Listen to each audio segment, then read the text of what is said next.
You have to understand my theory correctly if you're going to control your vision, whether it be double, whether it be visual snow, with blur, clear. Again, it's a theory. I don't have huge population studies to back this up, but you have to understand there's a lot of perceptual pieces to this.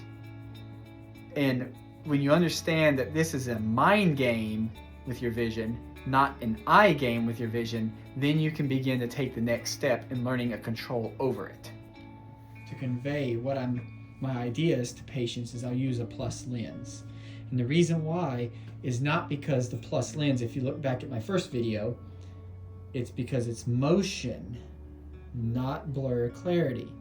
So if I take the lens and I move it away, the space between the lens and the wall, or the space between the lens and the monitor, if I push it away, that amount of space shrinks. If I pull it close to us, it expands, and then it shrinks, and then expands, and then it shrinks. So you have to look at the space in this direction, not the image.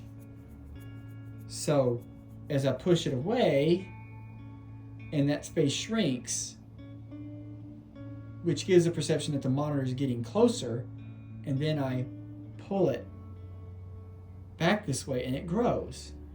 Closer, grows. It also appears to get a little larger. That is a zoom in, and then it grows and it goes further away. That is a zoom out. Zoom in and zoom out. Zoom in and zoom out. And zoom in and zoom out. Zoom in and zoom out. Zoom in and zoom out. Now, in that illustration, the zoom in and zoom out occur on the front side or in front of the monitor.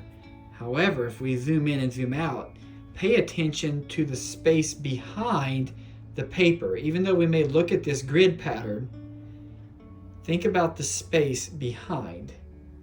It still zooms in and constricts. The space behind the paper constricts, and then it expands. It constricts, expands.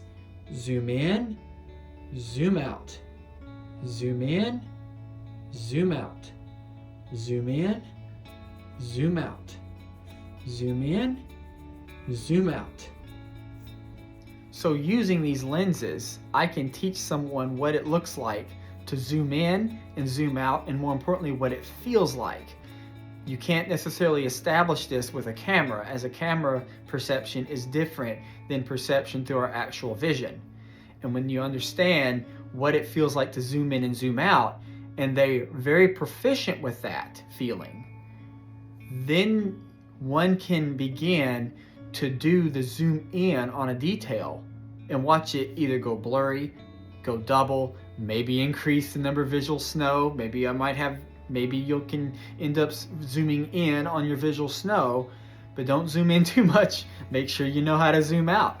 Zoom back out on the far space rather than the near space and see what happens. Most of the time, if we're doing it properly, is they're going to see it go blurry or more double when they zoom in. They're going to feel it. It's going to be increased strain, and then when they zoom back out, it's going to get less. And as you do that, learn to do that perceptually without a lens, back and forth, you realize that this mind game, not an eye game, you can start to control a certain amount of your visual clarity or doubleness or other visual symptom. So the idea is to relax in the motion of the space, not to hone in and zoom in on a detail, because that zooming in or that zoning in on a detail is going to lock down your vision. And to me, a lockdown is a shutdown.